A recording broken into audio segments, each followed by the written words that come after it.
Hi guys, it's Mr. Sci-Fi, also known as Mark Zickery of Space Command. I'm in my Whalen shirt from Prometheus that was made for the film. Very cool, and having a lovely time today with the dogs, with Elaine, with Space Command, with everything that we're up to.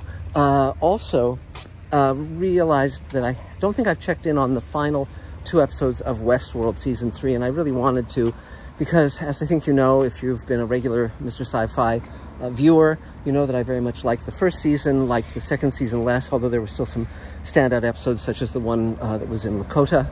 And the third season, I love, you know, so many of the actors are so talented. And, but my gosh, I mean, Aaron Paul is a wonderful actor, but this is a season where they decided what the meaning was going to be and the plot twists were going to be, and, you know, damn the torpedoes and full speed ahead, even if it's at the sacrifice of the characters. And again, they're continuing to go down what I consider to be the wrong road, because, you know, I cared about the characters in the first season less so and less so and less so as the show has gone on. And a perfect example is Maeve, where she says, well, her goal is to be reunited with her daughter. But that makes no sense at all, because she saved her daughter and the robot that was programmed to believe it was her mother, and she believes that robot is her mother. And so Maeve is just like a third wheel. There's no reason for her to be there. And so, again, they didn't think deeply about this character or what she might become. And it's just a false goal. It makes no sense within the parameters of the show as set up, nor the parameters of that character. And again, throughout this season, and this is, again, proof that there's very little energy running the machine.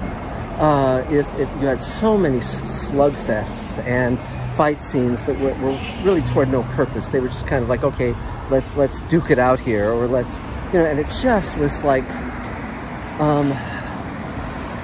you know, twiddling your thumbs. And again, the thing about Aaron Paul, and, you know, by the way, you know, the cliche in film and TV is, if people are going to riot, they break a plate glass window and things go to hell, and, you know, and sometimes that works, but often it doesn't. And in Westworld, it's sort of like they set the computer, she sends to everyone the computer's prognosis for what their future is going to be, and everyone goes crazy. And it's like, wow, that's just nutty.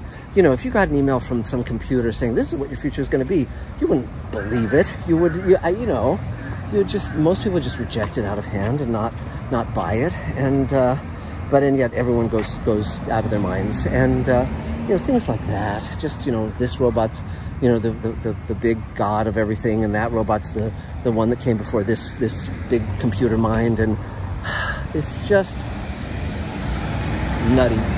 And so I'm just sorry that they went down the road this season. The production values are still terrific, but you know, I think this is just way too insular, and the writing staff just kind of saying, okay, let's take it this direction, without really, you've got to let your heart guide you, not your head, when you're working out a character arc and a series arc, because you have to think, what's the emotional truth of these characters? Rod Serling said that the way he wrote was, he would ask himself, is this the truth as I know it, or better yet, as I feel it? And that's words to live by. So anyway, that's about it for now. We'll talk soon. Thanks a lot, guys. Bye.